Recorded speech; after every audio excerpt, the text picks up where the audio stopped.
This PSA was brought to you by the Peter G Show. You may have second thoughts after the show. Don't drink the faucet. We're really talented. We should get Oscars. Just pick out a car, for Christ's sake. No, my name is Peter. Yeah, I want. Here's good. Yeah. Adam Perry. I need to get back in the genie bottle. Louis from Pennsylvania, you're on. He likes it.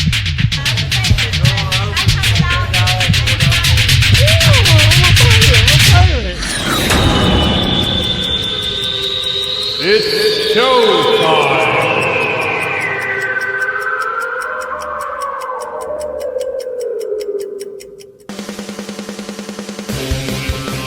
Peter G Show, Peter G Show, divorce dad, single dad, divorce dad, single dad, Peter G Show. Oh yeah, and Wednesday it is, and here we are. The end of July. Can you believe it? It's like blink. Wow. Half the year. We're over half the year now. Another month. What did you do this month? How the hell is everybody? Thank you for joining me, about to join, listening, viewing in the future, however you want to do it, so long as you do it, to Life with Peter G, the Peter G Show, every Wednesday like clockwork, 6 p.m. Pacific, 8 p.m. Central, 9 p.m. on the East Coast, and always, always, always, God willing. Believe me when I tell you, it's really great to be here. Somebody said something to me the other day, and I said, I'm at a point in my life where just, if I'm waking up, I'm winning. No matter how bad of a day I have, and I get kicked in the nuts a good bit because it's a tough business. Let's put it that way. But it's okay. It's okay. I'm here for a reason. You know, everybody's got a journey in their life. Well, ta-da! But I love what I do, and I enjoy it, especially more when I know that people enjoy it. Even the haters. It's amazing how many haters watch, and they can't stop watching. So I appreciate it. I hope everybody enjoyed last week's show. Last week, you know, I went back to music a little bit. Actually, a lot of it. And we had veteran rock journalist Steve Rosen on the show, who had that book on Edward Van Halen, Tone Chaser. And it was his book, autobiography kind of version of understanding Edward, his 26-year journey with Edward Van Halen. And I thought that was kind of cool. I did. Let's see what we got here. Here we go. Good evening, Peter G. Hello, Steve B. Thank you for tuning in. Thank you for being like right there. It's hard for people to do that. Not everybody can do that, and I appreciate it. But what did you do? What did you did? Oh, you enjoyed last week's show? I did too. Let me tell you. Again, you may or may not know, but I grew up music my whole life. I was in music, drummer, my whole life. My whole life. From 5 years old up to about 10, 15 years ago at the most. 10 years ago. 12. There we go. Let's see. I'm glad you're in the house. I'm glad you're in the house. Stay in the house. It might rain out. Pensacola in the house. I love Pensacola. But anyway, I've been a musician just about my whole life, up until my divorce, and I had to make life choices, and choices I didn't want to have to make, but it was the thing to do. That changed everything. It's why I'm sitting here. I've reinvented myself. I had a little 3-year-old little girl. I say this story a lot, and I'll never stop saying this story because it changed me as a person. I mean, I just brought this child into the world, and I wasn't one of those guys who just says, well, I got things to do, and, I'll send you a check and I'll see you later.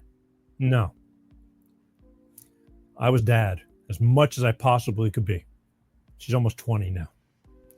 And another 4 or 5 months, 5 more months, she'll be 20. It's crazy. And I've been saying "and" a lot too. I saw that last week. I got to stop that. I get into these grooves where all of a sudden I get into one bad habit, get rid of that one, get into another one. Not really a bad habit, but it's not proper etiquette. I apologize. Things happen. Sometimes you just hang around people and you pick it up, just like anything else. But back to our story. Music, I ate, drank, slept, breathed music 24/7. I was the guy who you'd think would never, ever, ever, ever stop playing music. I mean, like career-wise. But I had to make a lot of choices, and I saw the writing on the wall that music has gotten really tough to be in nowadays.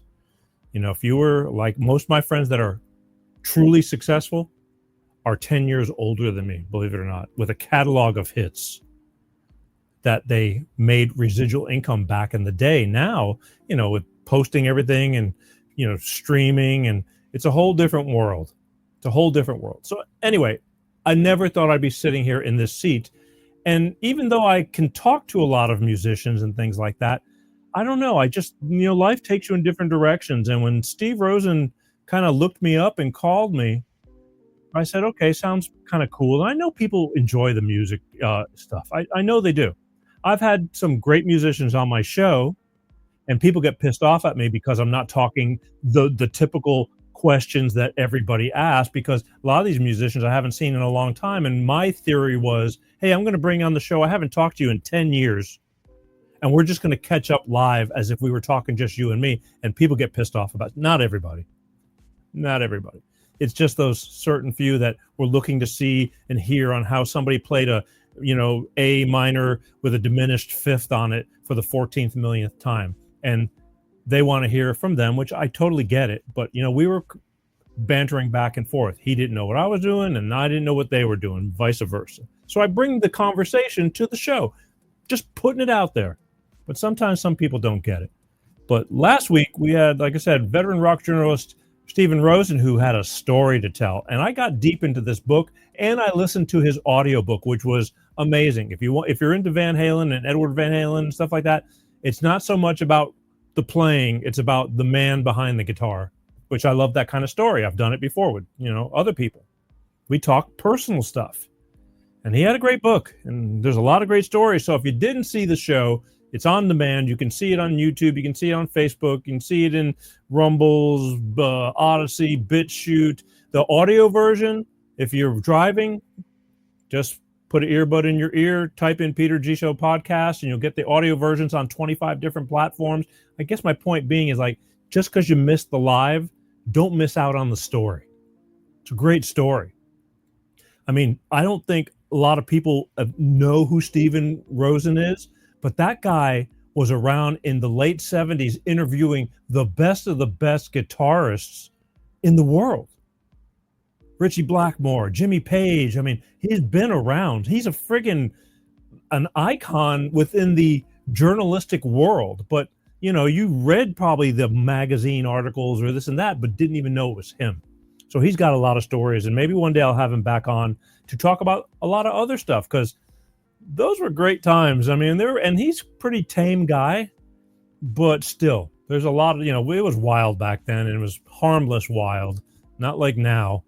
But I think he'll probably have some great stories. But I just wanted to reiterate, because I thought that was a great show. I think they're all good shows, but my shows go from one extreme to another, from music to as tonight, good information last week, really stuff that you want to, learn about. But I'm going to bring you good information tonight, things that you need to learn about that most of the time I'm finding people in life are not really paying attention. And unless you're in that environment, unless it affects you, if it's in your neighborhood, believe me, you're going to know. But if it doesn't, you're going, what do I care? You need to care. We're living in funky times. But tonight we're going to talk about California, my beloved California, and our governor and the mayors of LA and all over. And it's a mess. He is a wrecking ball. And some people were talking to me today, and they're going like, dude, do you really want to go hit that hard? It's like, what do you mean hit that hard? Look what he's doing to us. It's the truth, and whatever is not the truth, I mean, it's coming out slowly. There's a lot of things coming out, which I'm going to talk about tonight. And it's, it hasn't been proven yet. It's all speculative, but with a lot of facts. Allegedly is the word. So I'm going to say it right now. A lot of things I'm going to say are allegedly what's really happening. Allegedly. What's really happening. And it's really happening. Please. Again, for those of you who don't live in California, and I get a lot of people too, and we'll talk about it, and they're going, well, you voted for him. It's like, nah, I want to talk about that too. It's a nasty system we're living in, and unless you're wealthy to survive it all, it hurts. I don't know how people do it, but that's what we're going to talk about tonight. California is going to hell. They're still on a downward spiral, and it bothers me a lot because I love California. I do. It's got everything you kind of want in the pleasure stuff. Right, Paul.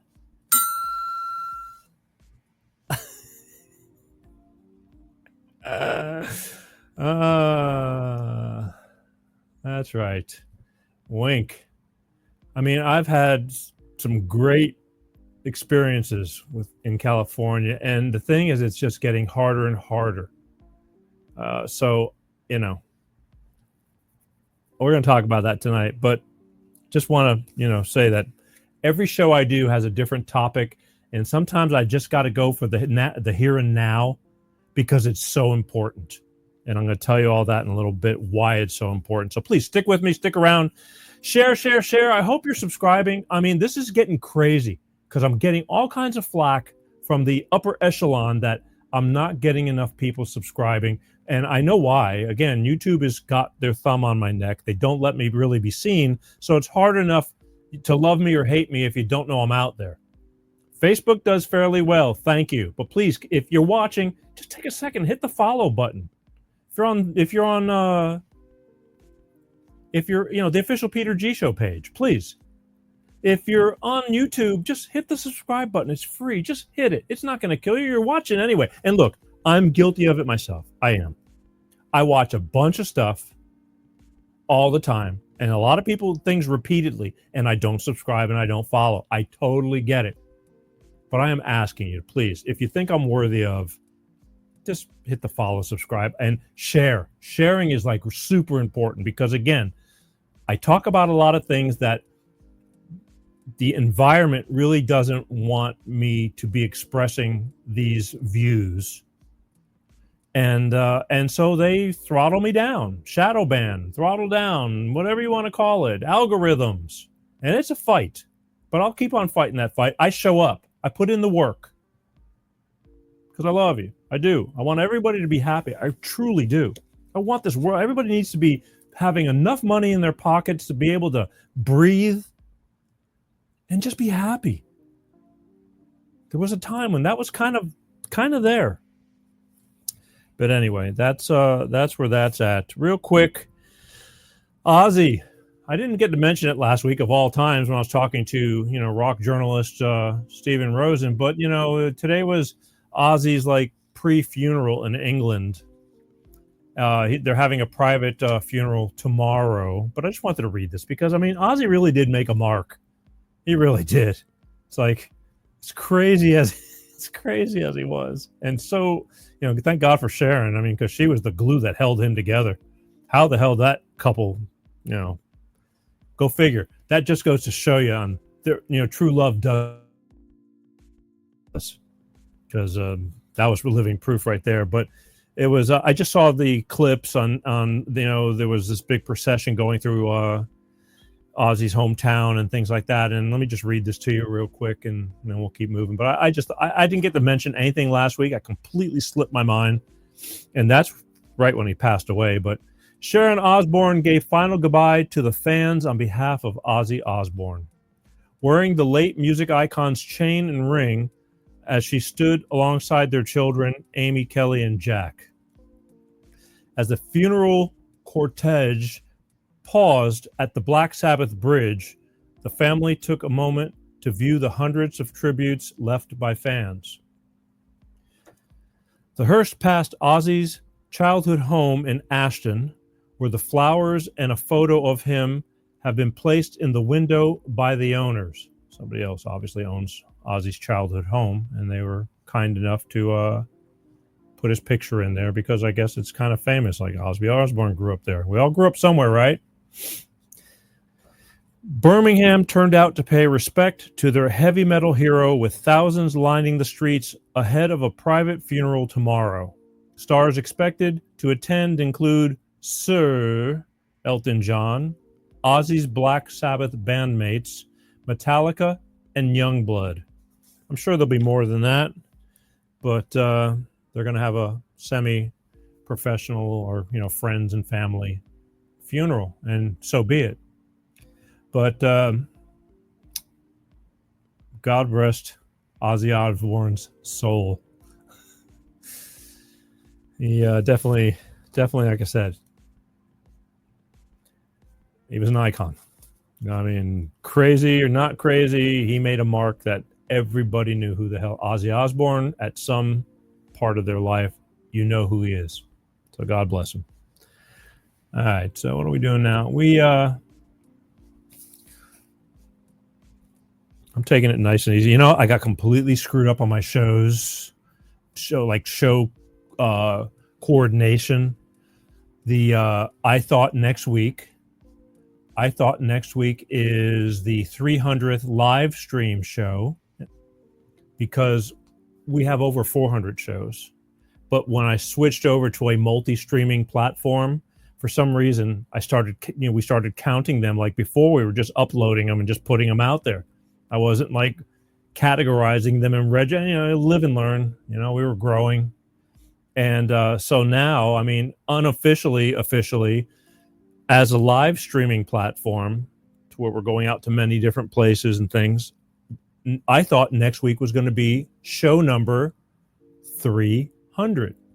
Well, I just realized this afternoon that I had my numbers mixed up. I skipped a digit, and it's not. It's 2 weeks from now. So I don't know what I'm doing next week because I had that week. I was going to just spend time with you. Mark this down. When we have the 300th show anniversary, I'm not going to do anything. I used to do like best of clips and all that kind of stuff. I'm not going to really do that, but I probably will open up the phones and comments, and I will sit here and I will not say a word until somebody calls or comments that needs me to reply. I want to hear from you guys. I'm telling you, I have the hardest time. We used to do really well with the phone calls and all that, and I'm a little bit saddened by it. But then again, I have nobody to blame but myself because I stopped doing it for quite a while. And maybe you're not catching on, but it's hard. I went down, I dumbed down the phone system. We had multi-lines and all that. It's very expensive.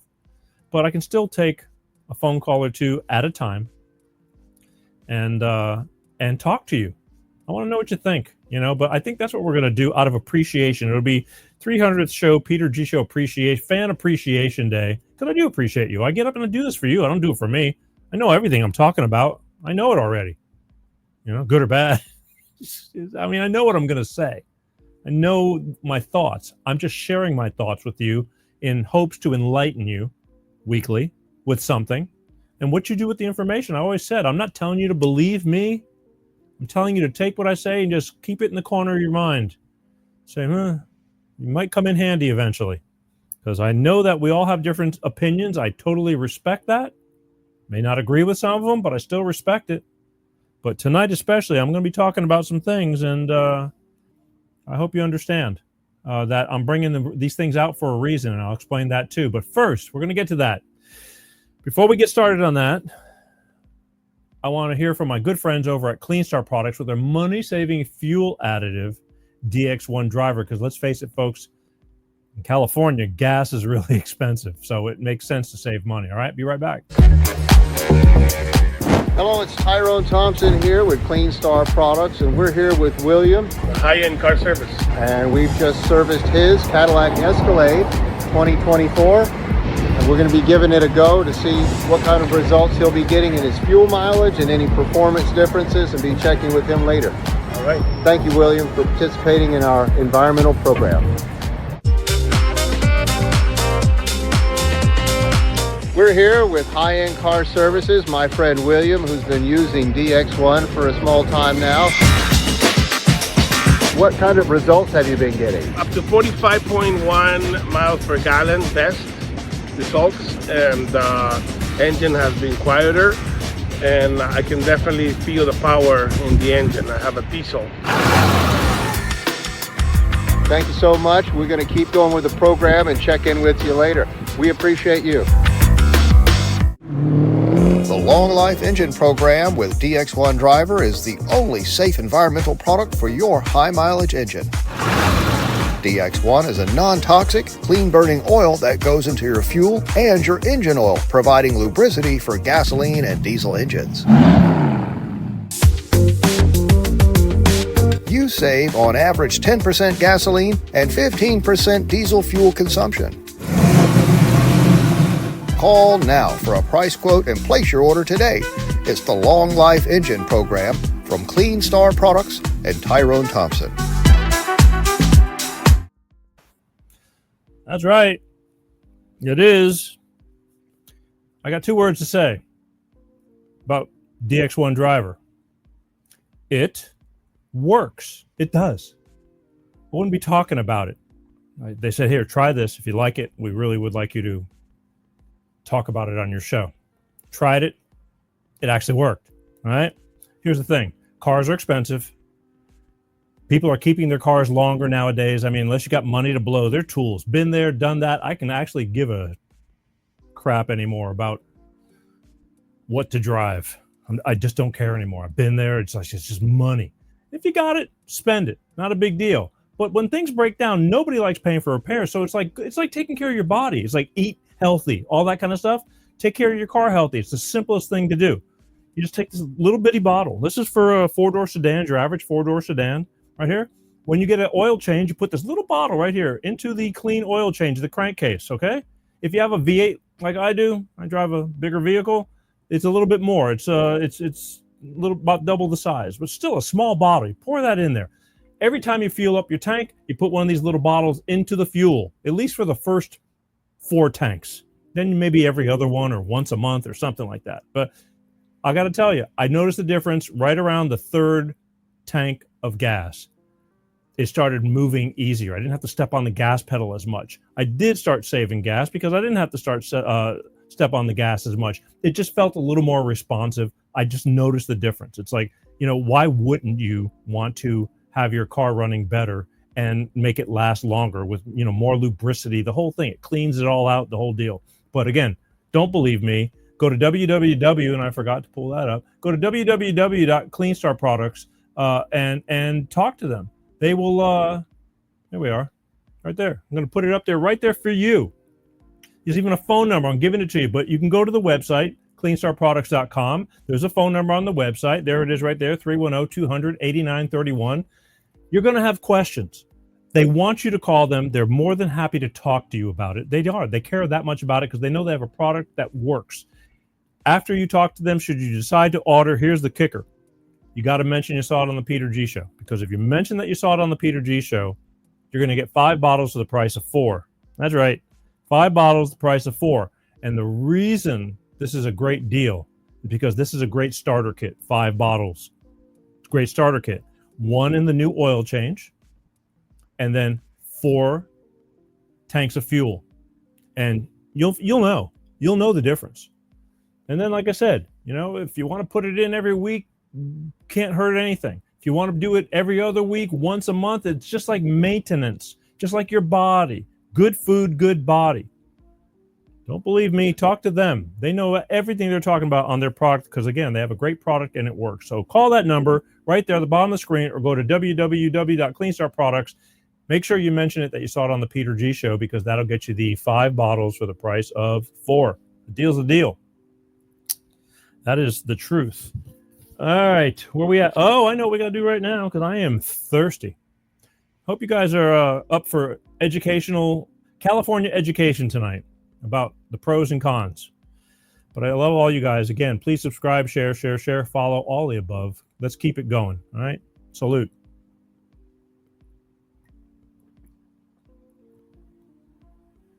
Ooh, smooth.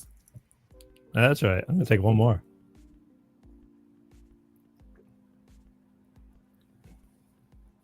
Okay. All right. So I've been wanting to talk about this because, again, I get on these every once in a while. I have to. But it's gotten even worse, folks. This California thing, they had the massive fires at the Pacific Palisades and Altadena and all that kind of stuff. And I truly don't buy everything that naturally happens. They just happen to not have water. Things burned all the way to the ocean. These were rich people's houses. This was, especially Pacific Palisades. This was an area. It wasn't low-income housing. These were the people that voted in all these assholes. I doubt they'll do it again because it's been a nightmare. I hate to use the word land grab, but Lahaina, Chile, there's all kinds of places in the world these things are going on. I still say, I've done many shows on Lahaina, those fires, and things just don't sit right, and if you're feeling kind of like something's kind of weird, it's because it probably is. And the more you dig, you start finding out that there's a lot of weird stuff going on, all in the name of greed and money. So they burned out these areas. They burned to the ground, multi-million-dollar homes. And now the effort to rebuild, when Mayor Karen Bass got on the TV and saying how they're going to speed up the process and blah, blah, blah. Steve says, what do you say, Steve? The reservoir is still empty. I'm not sure. I'm not sure. I haven't had anybody mention anything about that, but I wouldn't doubt it.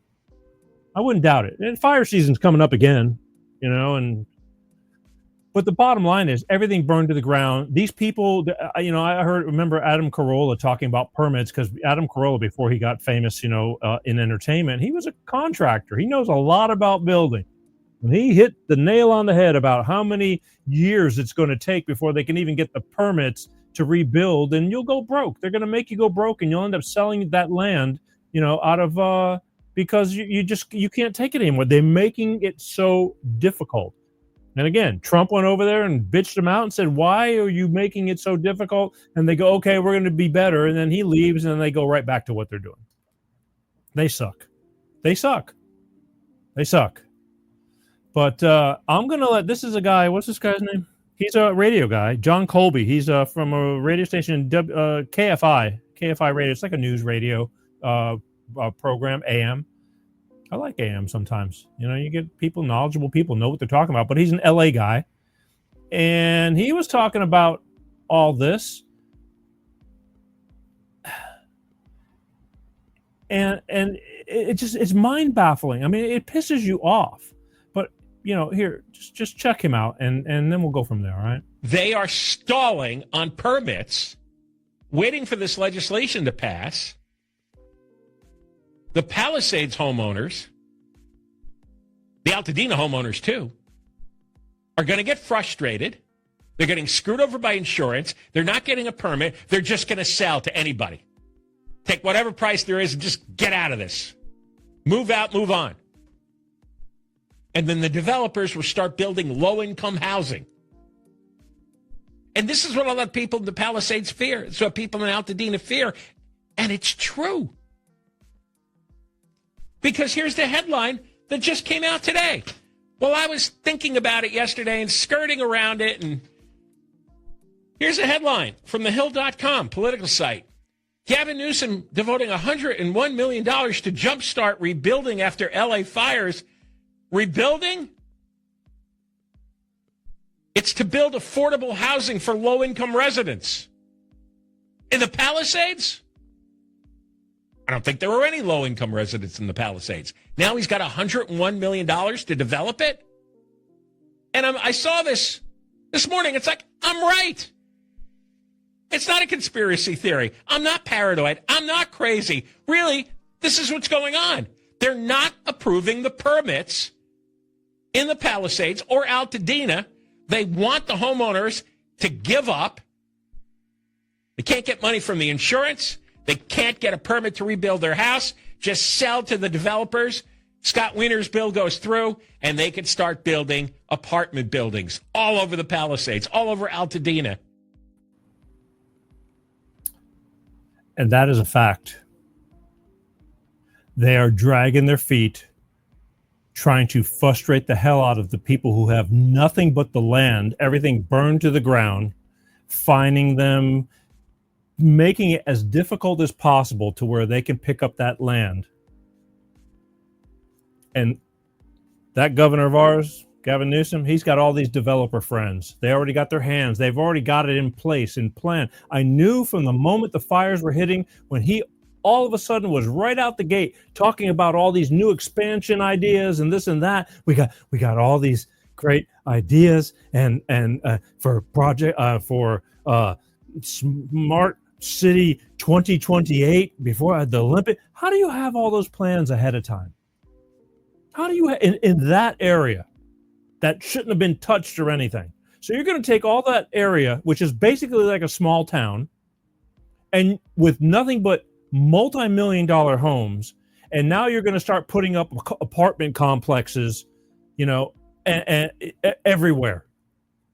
Low-income housing on the beach, and even not on the beach. It's an area that, like, there are people that did survive, and now they're going to have buildings next to them that normally could have never been there, and then they're going to have their little multi-million-dollar house in California, obviously, needless to say, sometimes it doesn't mean you have a mansion, but you have a very nice house in a very nice area.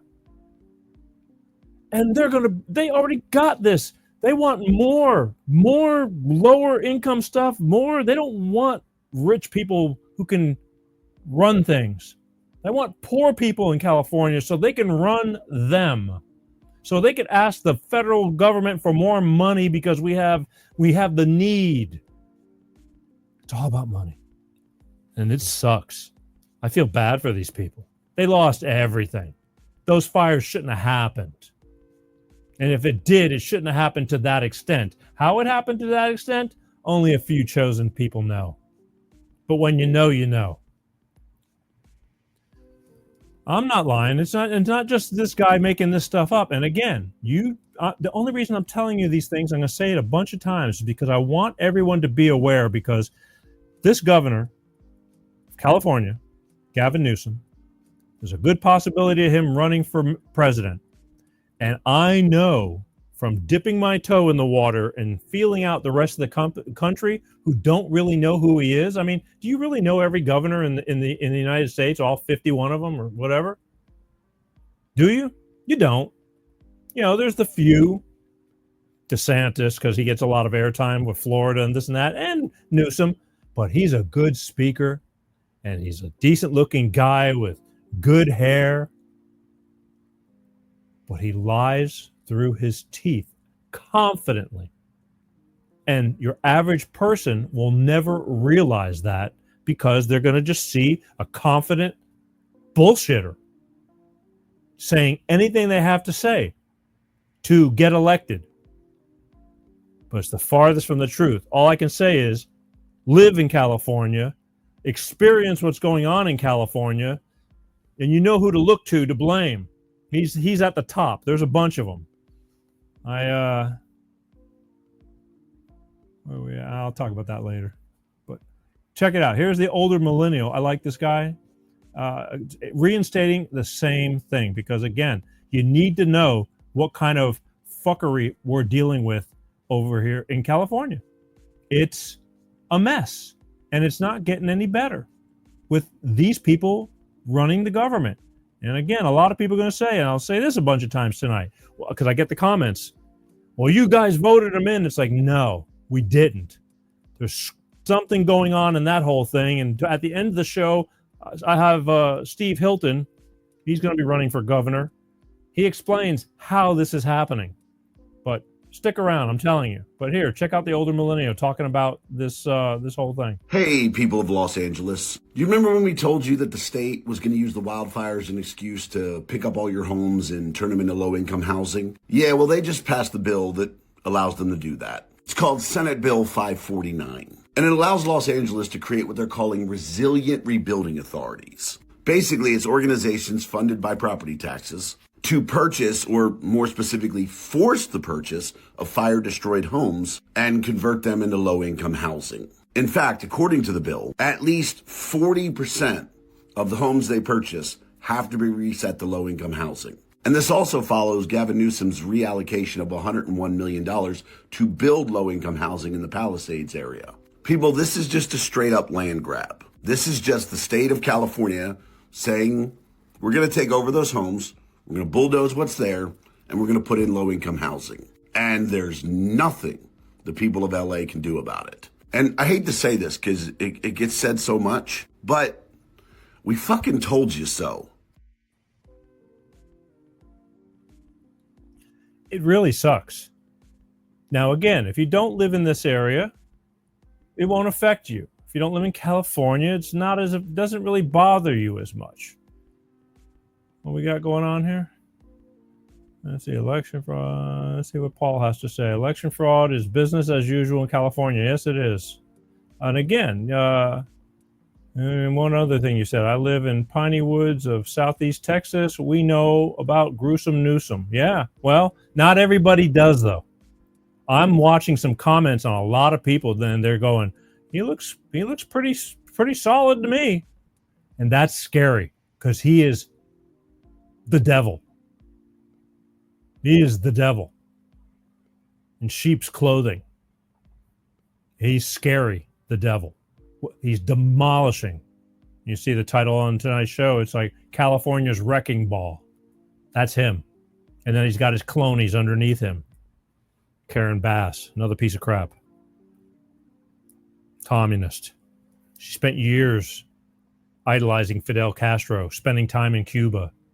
You can't hide these things. They don't talk about it, but if you do a little bit of homework, they don't want that stuff to come out, but it's true. There's a reason for all this, what is going on. They want to destroy California. They really don't want rich people, they want to load it up full of poor people. That way they can keep on getting tons of subsidizing and money and, just have them dependent on them. We got to make changes, people. We do.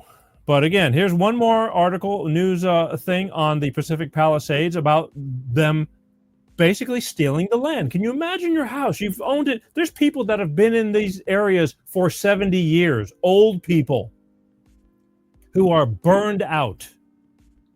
They were going to pass it to their families. Can't do that. They're making it so physically, administratively impossible that they're just trying to wear you out. They already got it in place. They got their people in place. They go, well, they're forcing you to sell. They're basically, unless you have enough money to outdo them, which is a total waste of money because nothing is cheap, you're going to move. You're going to say, I'm so sick of this. I just want to get going. And they're going to get that land. They already, you see it. They're voting on these bills to pass it to where the government, where the state can just say, we're taking that and we're going to start mixing up the way we build things. Here's one more article on that. Here you go.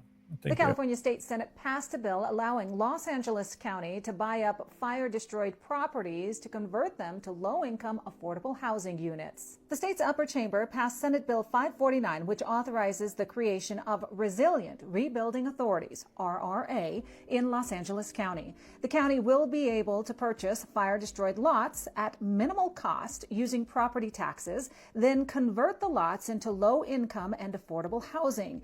And it bypasses any objection from localities by taking over control of the areas. If signed into law by Governor Gavin Newsom, it would take effect immediately as a, quote, urgency statute. Meanwhile, only 100 permits have been issued for California residents to rebuild after the Palisades fire destroyed 6,000 to 7,000 homes and structures, with some estimates putting that number at 12,000. The plan targets lots that were destroyed by those wildfires, including the Eaton and Hughes fires. At least 40% of the RRA's funding must be allocated to develop low-income housing on the sites. Think Section 8, homeless, illegal migrants, etc. The bill also also prioritizes reconstructing rental stock in multifamily units, aka apartments. The RRA can issue, receive, and administer funds specifically for LA wildfires, including property taxes, and overrides any local authority. Governor Newsom has already allocated $101 million in state taxpayer funds for multifamily low-income housing developments in wildfire-affected areas, which could be used to build the low-income housing if the bill passes. The Senate also passed a bill that allows 65 to 75-foot apartment complexes in single-family home neighborhoods that are close to bus routes. The bill has drawn criticism for appearing to contradict Governor Newsom's previous commitments to wildfire victims.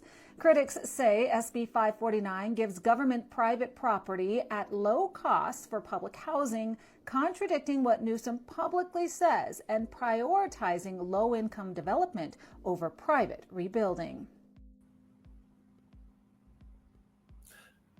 100 permits have been issued so far, 6 months later, and there's over 7,000 buildings destroyed, in and up to 10 and 12,000 in that area. 100 permits. Whoop-de-doo. I'm telling you, they're dragging their feet. It's all part of the plan. Force them out. There's probably people still making mortgage payments on these houses 6 months later with no house on the property. Same thing happened in Lahaina. Insurance claims, they were dragging their feet for insurance claims. People couldn't pay their mortgages, and they were starting to go under. And then they got these people sitting in the background. They're going, we'll gladly buy that land from you. They suck. They suck. Shout out to your brother, Peter G. Calex, what's up? It's funny because, it hit me the other night or a couple of weeks ago when I saw you, and it was Calex. I did a record back in the 90s with these guys in the bands, and their name was Calex, and it was like an Earth, Wind, and Fire type thing. It was a bunch of brothers, and they liked me because I got a good foot. For a white guy, I'm pretty funky. I like R&B and things like that. And the band was Calex. I did that one record, and then I never saw him again. But it was fun while we did it. Calex in the house. All right. And we got... Nice to see you, Pastor Ray. Hope things are going well. California is corruption on steroids. Yes, it is. It is. And it's blatantly in your face. I mean, I don't think that Maryland is any angel when it comes to a bunch of governmental crap, and you know it. But California, he's that good. They're just screwing you and smiling. And a lot of people are just taking it. You don't have to take that. But you see that what she said in the report, that they're not even letting local people voice their opinions on what they feel they should or should not do. They're telling, like, tough. If we vote on this, tough shit. We make the decision, we're taking the land, and we're going to build whatever we want to build on it. Although you could have never done that when you owned it. It's all about money. All about money. Speaking of money, they did a fire aid concert at the Forum in Los Angeles back a while ago. Like, all these big bands came together and did a concert. They raised like $100 million for fire victims.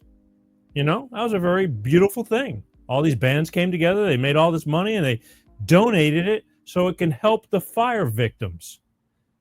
Well, so far, nobody can find one single fire victim that has been helped. And the money's just kind of disappeared.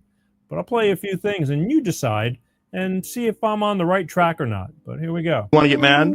Yeah. Let's get mad. Let's get mad. LA Fire Fund, big fundraiser. They raised $100 million.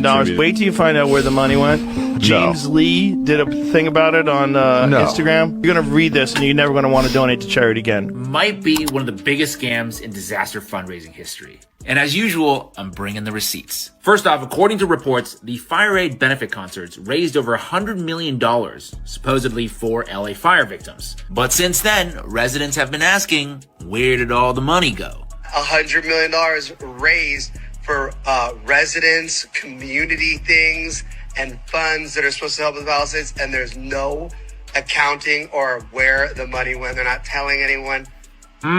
Let's figure this out. So, according to the Fire Aid website, it says that all direct donations will be distributed under the advisement of the Annenberg Foundation. According to the IRS 990 form, the Annenberg Foundation is a 501c3 based in Conshohocken, Pennsylvania, in this lovely office building. One massive red flag right away is that only 33% of their annual expenses goes towards actual charity programs. The rest goes to administrative costs like executive compensation. And if you look at the numbers, they treat you pretty good over there, starting with top dog Cynthia Kennard, who's making $750,000 plus another 6 figures in bonuses, which is basically almost 7 figures just for one person there. Here is Cynthia, aka Cinny, hanging out with Gavin Newsom, discussing or strategizing about things like how to solve homelessness, among other things. This is one of those if you know situations. Anyway, just to give you a point of comparison with another nonprofit, Doctors Without Borders,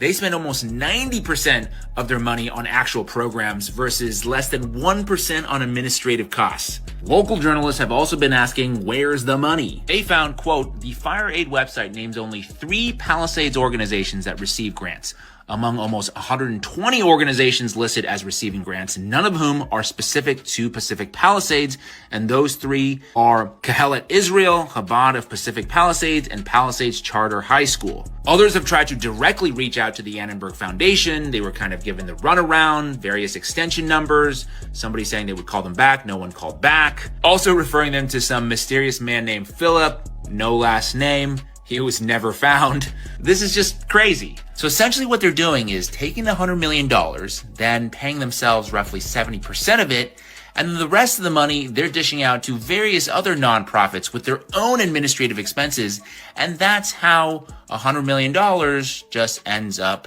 disappearing, allegedly. Allegedly my ass. You get it? They're really, I'm telling you, I've been so down ever since the Lahaina fires and when Oprah was organizing, fundraisers and all that. She couldn't give up any money of her own. I mean, she did, but only be under pressure when everybody started calling her out. And The Rock. But these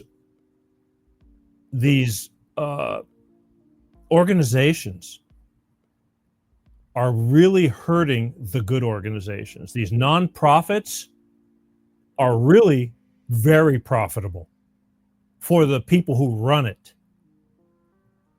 Now, you do have the good ones. He said, like Doctors with Borders, they spend 90% of their money to help people. But then you have an organization like they're showing here where 70% of it goes to expenses. They dish out the 30%, which is still a lot of money, but 70% just in administrative fees and all that for their nonprofit organization. 70% of $100 million.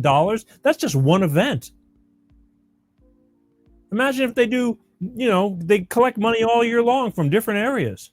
Then they have that lousy little 30% that you're supposed to, they're going to do something with. They dish it out to their friends on other nonprofits who then take their profits before they dish out a fraction of that 30% to give some crumbs to somebody somewhere, and they're saying it didn't even go to the fire victims. It went to like places that it shouldn't even be going.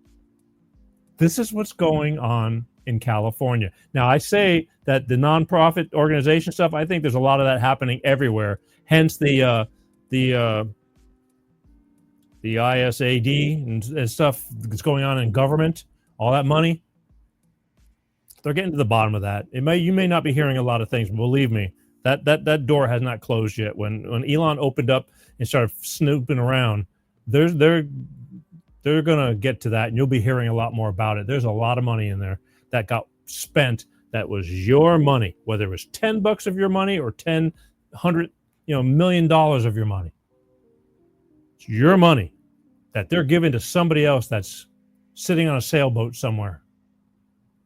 Sucks. Pisses me off. It just does. I like this guy though that just spoke. He's on a lot of videos and he's got the right information. But again, trying to make it impossible to survive until you get a permit over there in Pacific Palisades. Here's the older millennial again. Even the county fire department, I'm sure they're being pressured to do this, but this is what I'm talking about. So check this one out. The LA County Fire Department has actually started issuing fines and liens to homeowners whose property burnt down during the Palisades fire. Like, these are people whose entire property was burnt down to ash. And what's worse is these people haven't even been able to get permits to start rebuilding their homes yet. But regardless of that, the LA County Fire Department is now threatening them with fines and liens where they can take the property from them if these homeowners do not get back on the property and start clearing their own brush. Like, imagine having everything you own burnt to the fucking ground. And imagine a huge part of the reason why your property was destroyed was that the locality and state failed to adequately prepare. And then while you're begging that state to give you the permits so you can start to rebuild your life, instead of doing that, they start issuing you fines and actually threatening you with liens if you don't go clear the property that they won't even let you rebuild on. So you have property owners having to go back to their burnt down property, not to rebuild, not to try to get some semblance of their life back, but because the fire department said, if you don't clear your burnt down property, we could possibly take it from you. And even if we don't take it from you, we're going to charge you a fuckload of money for it. How in the fuck is this real life? It's real life. And this is what I'm saying. Unless you're affected by this, and many people all over the country, doesn't bother you. You just hear it in one ear and out the other. Thank your God that you're not affected by it. Because these are wealthy people too, for the most part, and they're having a hard time because they're putting the screws to them. Now, it's an oxymoron. Now, in California, like if you own property and you have brush, like, because there's a lot of, like, in that area, there's mountains and hills, and we get a lot of grass that grows in the spring and then it just dies and it's like 3 foot tall and in those areas, and it's just fuel for fires. So the fire department requests wherever you live in certain areas that you have to clear out like 200 feet of brush from around your house to make sure there's nothing that can burn within 200 feet of your house to help, God forbid, a fire comes and it gets too close to the house. Even though ambers can, carry and things like that, they're just trying. It's preventive maintenance. The things that they should have been doing, with water, having water in the fire hydrants and all that kind of stuff. So in other words, they didn't help those fires. The county, dropped the ball completely, whether it was on purpose or accidental or just, plain stupid. And on top of that, they're busting these people's chops to clear their areas in a burn area that's already burned. Now, again, the brush will regrow every year, but there's nothing there to burn. There's no more danger. But they're being put, I'm sure that they're being told to enforce the law of that from the county, aka, Mayor Karen Bass. And, they're just anything you can do to just keep the pressure on these people to make them finally put their hands and throw their hands in the air and say, I'm done. I'm sick of this. And it's working for a lot of people. They're finally saying, they're saying, I don't need this shit. But it sucks. They lost their ass. Not many people can recover from stuff like that. Here's Steve Hilton. This guy's running for California governor. He wants to make a change. I believe him. But he's standing there showing all the progress that they made. 6 months, Palisades was supposed to be cleaned up, at least get it all, level and everything back so they could start building. And this is where they're really at 6 months ago, 6 months from, when the fires are, and up until just, a few days ago. Here, check this out.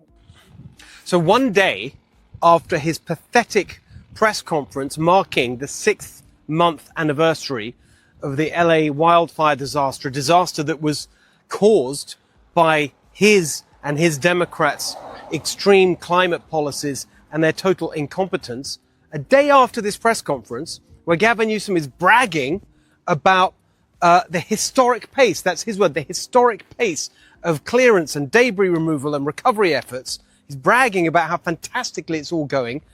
He's hot-footed it to South Carolina. I don't know what he's doing there, running for president, I guess. I'm in California. This is what's happening in California. This is Gavin Newsom's California after he brags about the historic pace. Never in modern history has there been such an amazing recovery from a disaster. Look at it. This is the truth about Gavin Newsom's California. They can't get anything right. No wonder he's gone to South Carolina. Every state is better run than California under Gavin Newsom and the Democrats after 15 years of one-party rule. And this is the evidence of it. That's why I'm running for governor, to change that, to make this beautiful state golden again.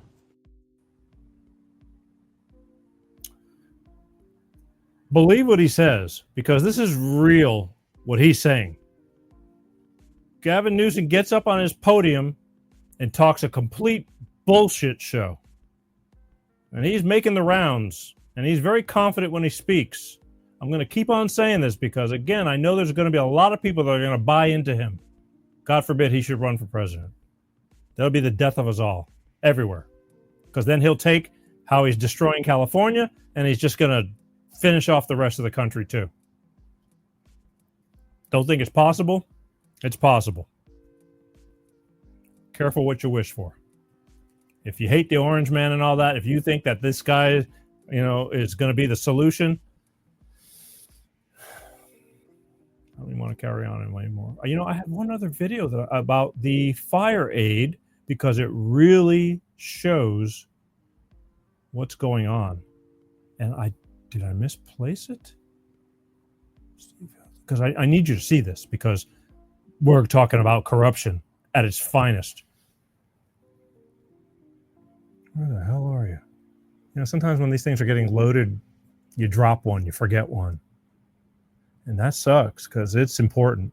I want to put it out in the open because this is all about Gavin Newsom and his wife who started a non-profit.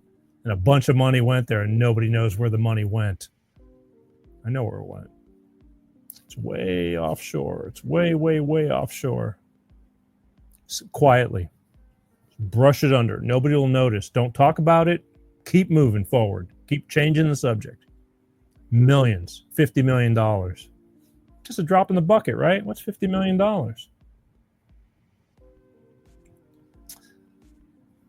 Oh, I screwed up. Boy, did I screw up. I want you guys to just bear with me for a second because I need to find this. I need to find this because it's that important. Fire aid. Okay. Gavin Newsom, fire aid. Okay. I need to put this in here. We're going to take a second because it's hope it doesn't take me out. Let's go here. Let's see. What's it labeled? Just bear with me. This is going to be worth it. Oh crap. All right. I hope I've never done it like this on the fly. So just stay with me. Oh yeah, there we go. And let me go here.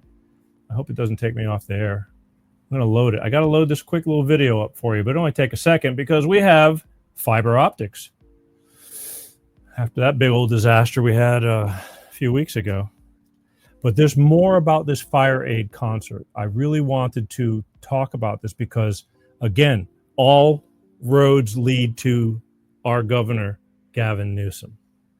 It starts there. And it's that important that I don't want you to remember. I don't want you to forget about this guy if the time comes, God forbid, that he says, I want to be president. Because everything from the COVID, when he's having dinners with no masks at the French Laundry, and they're with his buddies, they're all laughing it up because they knew what a hoax it was. There we go. He's just full of crap. He's a very, very smooth liar. It just comes naturally. How the hell he gets up and looks in the mirror and just is happy with himself, I just don't understand that. Check this out. This is about the fire aid concert. This is about where's the money, Governor. Check it out. So Gavin Newsom and his wife actually created an organization just to steal some of the fire aid money. Like, how this man is still governor of California and not behind bars is fucking mind-blowing. So I'm sure most of you have heard about the fire aid controversy, where they had this concert to raise $100 million for the victims of the Palisade fires. And people started asking, hey, where the fuck did all that money go? Because there's not a single person who was a victim of the Palisade fires who's seen a cent of it. And through some investigative journalism, what we found is that they distributed the money in 2 rounds. Now, the first round just went to just a fuckload of NGOs. Like, some of them have nothing whatsoever to do with fire recovery, but they handed out $50 million apparently to all these corporations, and nobody did a fucking thing. But then when we got to round 2, this shit got even murkier. Because when you actually look at the names of who was given money under round 2, you saw this little organization called Cal Volunteers. Now, that organization is no longer listed as a recipient on the website. Funny how once the story broke, they took their name off the website. I mean, that doesn't look guilty at all. But Cal Volunteers is an organization that was recently created by Gavin Newsom and his wife. And they have never done fucking anything before this. This organization was created strictly for the purpose of getting fire aid money. And they've not said what they plan to do with the money they got. They haven't even said how much of the money they received. No, all they did when people noticed that fucking Gavin Newsom's organization was getting money was take down their name and their organization from the website where the fire aid money went. So, like, not only did these fires happen because Gavin Newsom is a shit governor and doesn't know how to manage shit, not only was the response to these fires complete and total dog shit because Gavin Newsom's a horrible governor, but after his failures, he then created an organization just to siphon off money that they raised to take care of the people that he was supposed to take care of. This dude is a top tier fucking criminal. Couldn't have said it better myself. You know, they create these nonprofits, make a really, create a good name, a really nice name, Cal Fire Volunteers. It's like, sounds good. Sounds like somebody who's going to do something, right? They do something. Stuffing that money in their pockets. And then running. And his wife created that nonprofit. It's like, and then all of a sudden it just disappears off the website. Hear no evil, see no evil. Stop it. Again, keep him in your thoughts. And don't take your eyes off of him because he's that slippery. Because there's a whole bunch of years getting ready to come out and he's going to be around still. And you need to watch him because he's a snake. And you got to start at the top. I mean, taking the little people out is great, but you still got the ringleader. And he's big. Again, people say, how do you guys voted for him? It's like bullshit. Getting to that too. All right. LA riots. They said, they got pissed off at Trump for calling in the National Guard. He said, there's nothing to worry about. We had it totally under control. There's nothing going on. It's like baloney. Wait till you see what they did to the buildings and everything like that. Tell me, and then they're upset because he called in, law enforcement to enforce the law. Here's Steve Hilton again. Enjoy. So most of the protesters have been dispersed from the federal building where we were earlier. But what I can't get over is this graffiti. I mean, just look at this. I'm just going to walk past here and show you just I find it so offensive and so upsetting. Like the vandalism, total disrespect. I just cannot believe that this is tolerated. I mean, look at this. This is the federal building. We were here earlier. The rioters from here have been moved on, but the whole scene is just so offensive, disrespectful. I mean, this is the kind of thing that just kind of signifies to me a total collapse of civilized society. Look at this. Everywhere you look, like literally every surface, it's covered in disgusting, vile, offensive graffiti. Do you think anyone is going to get held accountable for any of this? No. Nothing's going to happen. And that means it's going to happen again. We have to get back to strongly enforcing standards of civilized behavior in this state.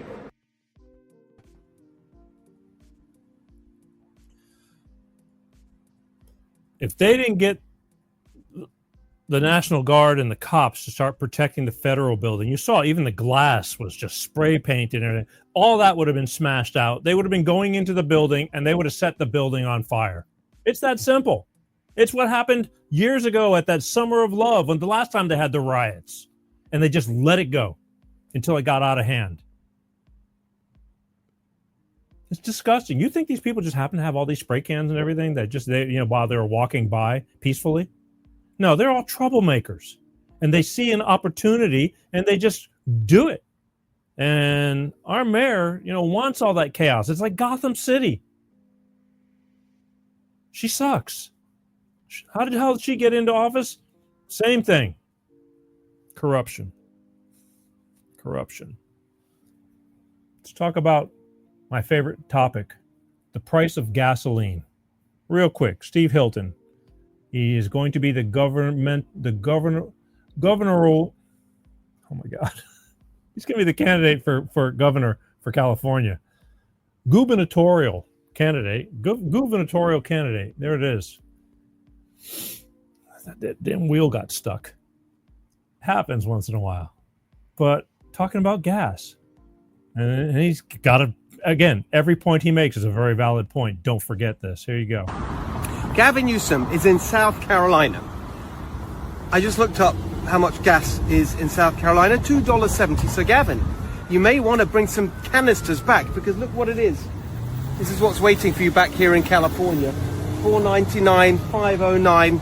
In South Carolina, $2.70. Why is gas so much more expensive in California? Because of your policies, Gavin, your ridiculous climate extremism, the regulations that force up the cost of gas totally unnecessarily, punishing working class people in California. That's why when I'm governor, we're going to get rid of all that nonsense and have $3 gas. In the meantime, if you want cheap gas, Gavin, you better stay in South Carolina.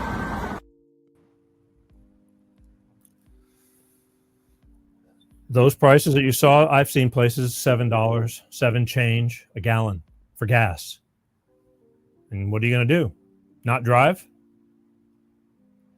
And the sad part of it is, it's not the gasoline companies making this impossible. It's him. Him and his board of California Air Natural Resources buddies who make all these climate and environmental costs and changes, which is basically a bullshit story to where they just adding more tax so they can collect more money. Gas just went up July 1st, another 62 cents a gallon, 62 or 64, something like that. All tax money. It's all taxes. It's not about, the gas company bitching about it's harder for us to make the gas, or this and that. No, it's all tax money. In Long Beach, they have a refinery there that he just shut down for environmental reasons. So we got to get it from another refinery somewhere else, and they're going to have to ship it in. That will cost more money, which will make the gas get even more expensive because it's not right down the street where they could have tanker trucks just go get it and go deliver it. Now they got to have ships to come deliver it. Who knows how the hell? Pipelines, however. I don't know.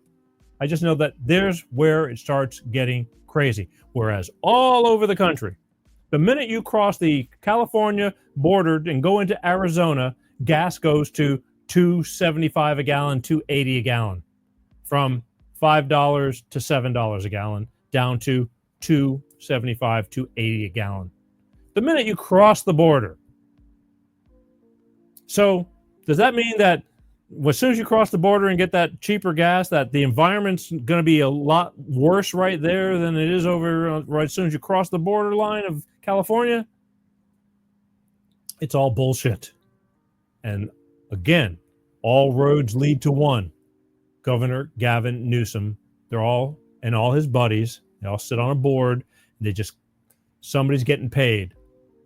A good handful of people are getting paid. Makes no sense at all. It's forcing people. My daughter said, she said, Dad, I'm going to have to, because my daughter has, she takes care of people's horses, some older people that she's grown around, and she gets paid. And she says, I'm going to have to raise my prices because I got to go, the back and forth is killing me, and gas is expensive.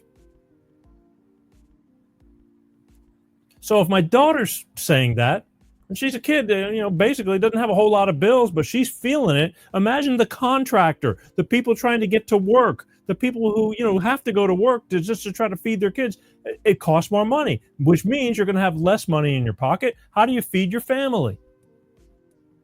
How can the whole country do it? And California can't. Well, they can.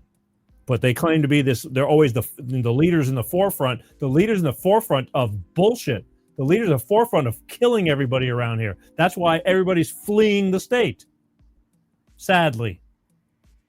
But they don't care. They'll just keep bringing illegal immigrants into the country and filling it with lower income people so they can have them all under control. Under the government's thumb. Now, I mentioned to you earlier, how come, people are bitching about, well, you guys voted them in. It's like, no.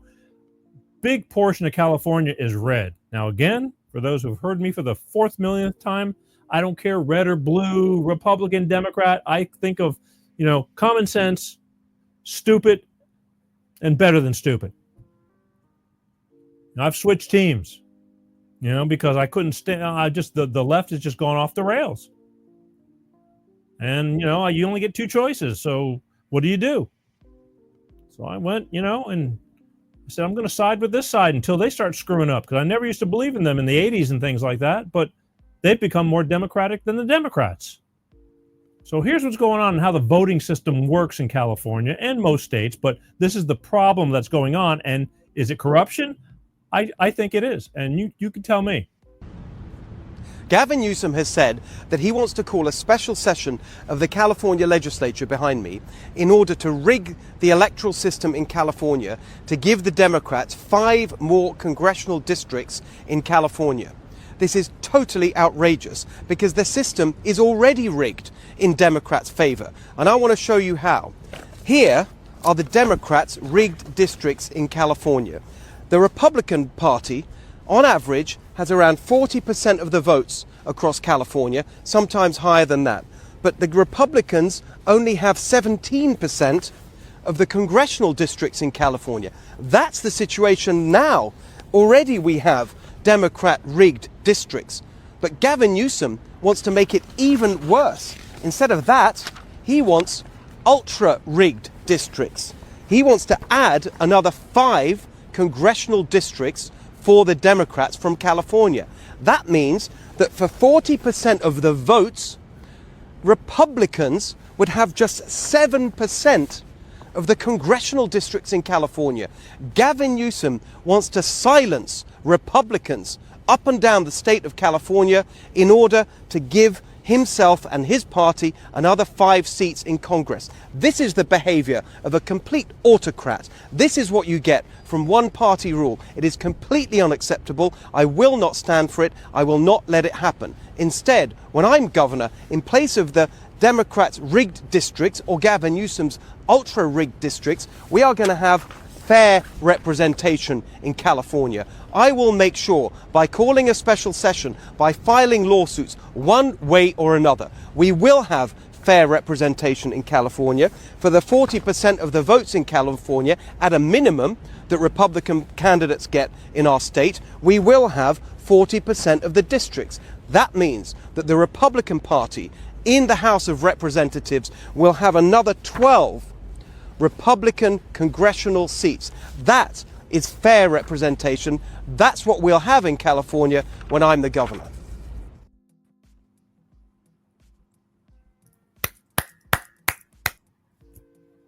Now, he's not saying, hey, I want to rig it, for the Republicans. What's happening is, you saw it. There's a lot of red there, but they're not represented. Like, that doesn't count. It's stupid the way it works. But all he's saying is fair is fair. And for those of you Democrats or whoever just screw the Republicans and this and that, we're not asking for rigging. We're just asking for, well, why don't we just let the people decide? Because I'm telling you, there's a lot of people that are not Democrats in California. A lot. But for some reason, I mean, we tried to recall Gavin Newsom 2 years ago because he was once again screwing up left and right during COVID and all that. They lost $22 billion in unemployment fraud. I mean, where'd that money go, Gavin? They lost money in the homeless, $11 billion for projects. It's like nobody knows where that money is. Where'd that money go, Gavin? I mean, they don't fix anything. They just keep needing more and more money. And then I remember I signed a petition because I was walking into Walmart or something, and we want to recall Gavin Newsom. He didn't get recalled. All these people are pissed off, and they can't get rid of him because it's rigged. Because if there's 1,000 of us and 100 people that say pro Gavin Newsom, the 100 win because of the way the system's set up. So all Steve Hilton is saying, we got to have it even, Steven. He's not asking to have it in his favor or anything like that. It needs to be fair. That's the problem. Nothing is fair. Everything is crooked nowadays, and most people, it just blows right over their head unless it affects you personally.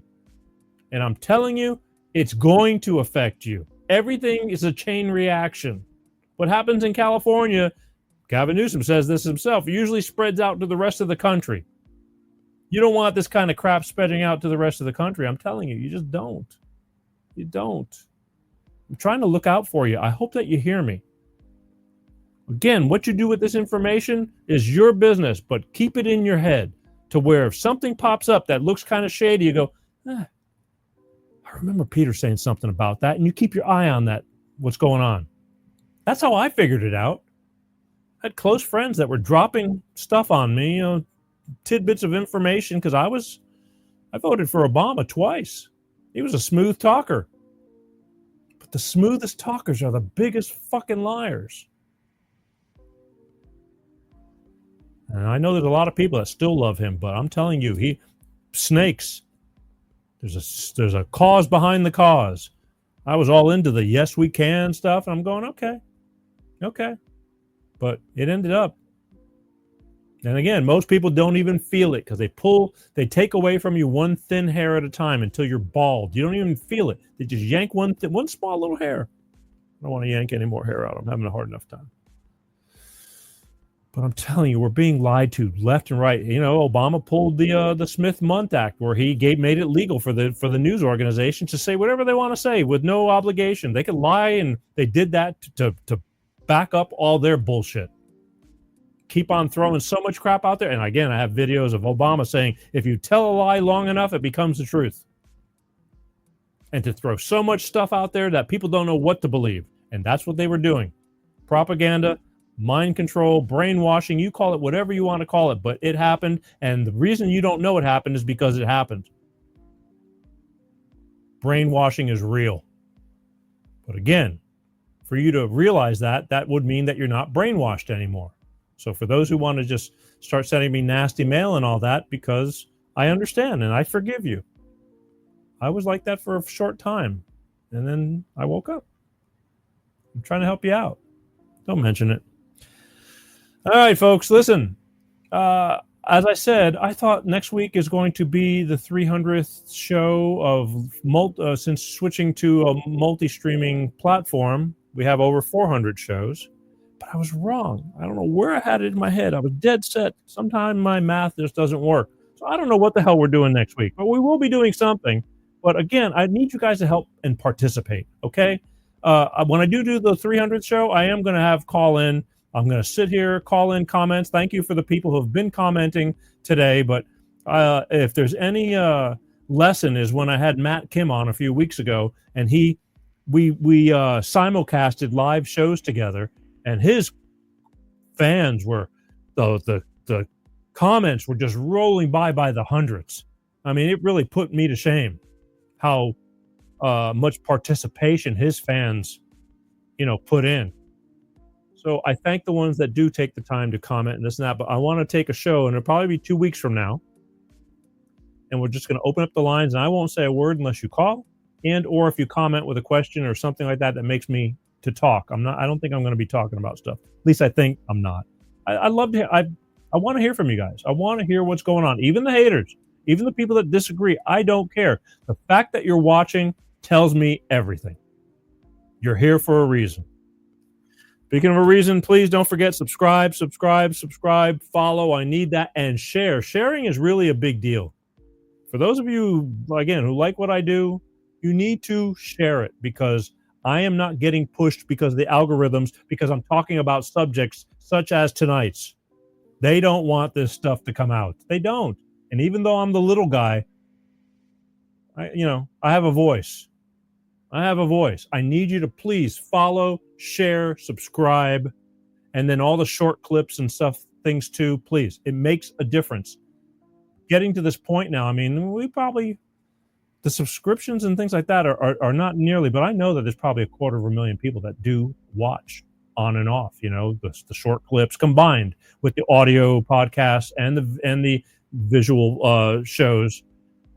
But it sure would be a lot more matter of fact if the numbers matched up. I mean, because it's impossible to get 10 million, hits on a clip if nobody's watching. And we'd get those. But sometimes get 5 clips, 5 hits. The algorithms, they're killing me.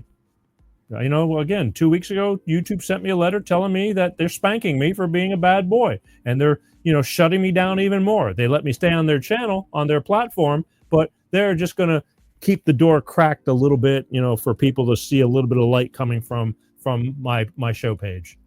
They're not opening it up to the whole world because they don't like what I'm talking about, such as stuff like tonight. So I guess I am who I am. I'm never going to not be real. It's just the way it is. For those friends of mine who've known me for 40, 50 years, I'm pretty much the same guy I always was, only with a little bit, change in direction, but still the same guy, And the jokes are good too. I want to get back to more jokes. I do. But this is important. I love the jokes. I love the funny shows. It's just more expensive to do funny shows. It is. And all these current events and things like that, I feel it's very necessary. So I hope that you have been enlightened and there was something of worth. Please don't hesitate to comment, feedback. Tell me what you think. Tell me what you'd like to hear, what you'd like me to talk about, if anything, pros, cons. I can take it. It's all good. I'm always looking to, I one way or another. I mean, I take it all in. May not be able to do it, but at least I'll know what you're thinking. But then again, I might be able to do it. And I'm more than willing to, something I may not be thinking about or may not be getting to yet. You know what I'm saying? So don't be afraid to comment on the posts and the show and all that stuff, all right? And lastly, as always, I want you to please, please, please be kind. God knows it's rough out there. It's rough out there. And, people are having a hard time. It's a struggle. It really is. Don't be walking through life with blinders on, and don't be hateful. You don't know what one person's going through, one person to another. You just don't know. You just don't know. So just try to be kind. That's important. You don't have to take a bunch of crap from people. Don't be a pushover, but you don't have to be an ass either. There's plenty of that around. We don't need it. All right. My name is Peter G. I want to thank everybody for watching Life of Peter G, the Peter G Show, every Wednesday like clockwork, 6 p.m. Pacific, 8 p.m. Central, 9 p.m. on the East Coast. It's dark over there by now. God willing, I'm so grateful. I'm so grateful to be able to wake up. I'm telling you, I follow Facebook a lot. And the other day, I saw somebody, I didn't even know the man, but I've seen him on Facebook a lot. He was a kind of a musician kind of guy, a veteran, things like that. He died of an illness, I think, some type of cancer. Wasn't old enough. Was not old enough. And I don't know him. He's from somewhere in South Florida, but I've just watched enough posts because I do scan around. And I see things, and that's how I get, to where I figure out what I want to talk about. That's how the whole show started, me watching Facebook. Prayers for my mom. She's having surgery. People showing you what they eat. People just want to be heard. And that's how I started with the phone calls back in the day. It's like, call me and talk to me. What's going on in your life? Because everybody thinks that they're alone. And most of the time, they're not alone. You're not alone. You didn't invent whatever issue you're going through. I promise you, you're not the first one. And that too shall pass. But this man died of an illness, and I don't even know the guy, and I felt bad because I know that he was loved, and it just breaks my heart. I hate it. I'm kind of a as I'm getting older, I'm getting a lot softer in my age. I mean, more empathetic. Let's put it that way. But there's nothing wrong with that. But don't mistake my kindness for weakness, because don't push me in a corner. But I just learned to open up more and be more understanding and still forever learning. So take that to the bank. I love you guys. I truly do. All right. One more time. My name is Peter G. I want to thank everybody for watching, and I love you guys. Peace out. New scum wanna tax it all. Now he's taxing your gas pedal. Gavin, new scum hitting Cali with the gas tax. This piece of trash gives me nausea and stomach gas. Can't put out fires in rights, need a gas mask. Get rid of him, Karen Bass and the Democrats. New scum wanna tax it all. Now he's taxing your gas pedal. Gas pedal, gas pedal, gas pedal, gas pedal. Peter G Show. Peter G Show. Divorced dad, single dad. Divorced dad, single dad. Peter G Show.